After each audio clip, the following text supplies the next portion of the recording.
Hindi may kakaila ang matinding pagsubok na dinanas ng mga Pilipino dahil sa kalamidad. Sa kabila niya, naging maagap naman ang pamahalaan para agad maalalayan ang ating mga kababayan at matulungan sila hanggang sa pagbangon. Ang mga yan ating silipin sa PTV Highlights 2024 ni Alan Francisco.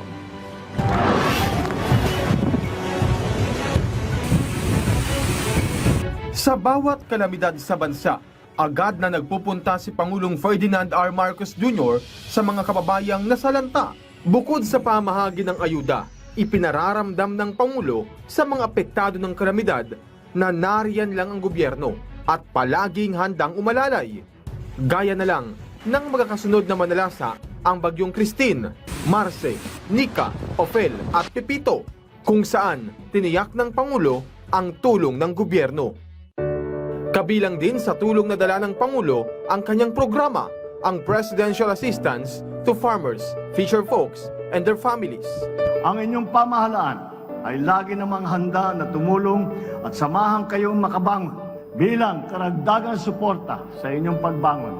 Naglaan po ng tigli 50 milyong piso ang tanggapan ng Pangulo para dito sa Isabela at sa Quirino Province.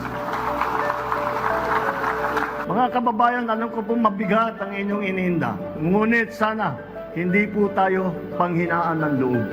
Hangad ko ang ating sama-samang pagbangon na puno ng pag-asa, pagmamahal at pagkakaisa. Muli, maraming salamat. Mabuhay po kayong lahat. Mabuhay ang Isabela. Mabuhay ang bagong Pilipinas.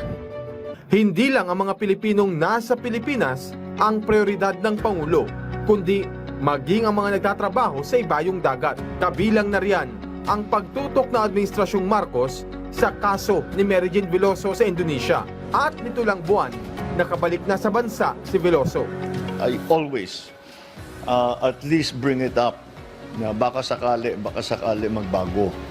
Sa ngayon, ganun ang mga posisyon natin. That yes, we agree, we understand that he is convicted. We understand that the law in Indonesia is that way. But nonetheless, baka makahanap tayo ng paraan. Iuwi na lang namin yan. Kami na magpaparusa sa kanya, whatever. But anyway, to ask for clemency, to ask for grace. Katunayan, napag-usapan din ng Pangulo at nooy Indonesian President Joko Widodo sa sideline ng 42nd ASEAN ang kaso ni Veloso. The best that we can do, I suppose, is for the Indonesian authorities to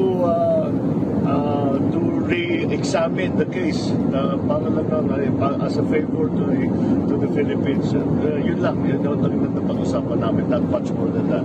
Higit isang dekadang nakakulong sa Indonesia si Mary Jane matapos maaresto sa Yogyakarta Airport taong 2010 dahil sa nakitang heroin sa kanyang maleta. Hinatulan siya ng parusang kamatayan sa kaparehong taon pero nakaligtas sa execution taong 2015 dahil sa ibinigay na temporary reprieve na Indonesian government. Bukod kay Veloso, may direktiba rin ng Pangulo sa mga concerned agencies sa pagtugon sa mga pangangailangan ng mga OFWs na nakatira at nagtatrabaho sa mga bansang may gulo o problema. Alan Francisco para sa Pambansang TV sa Bagong Pilipinas.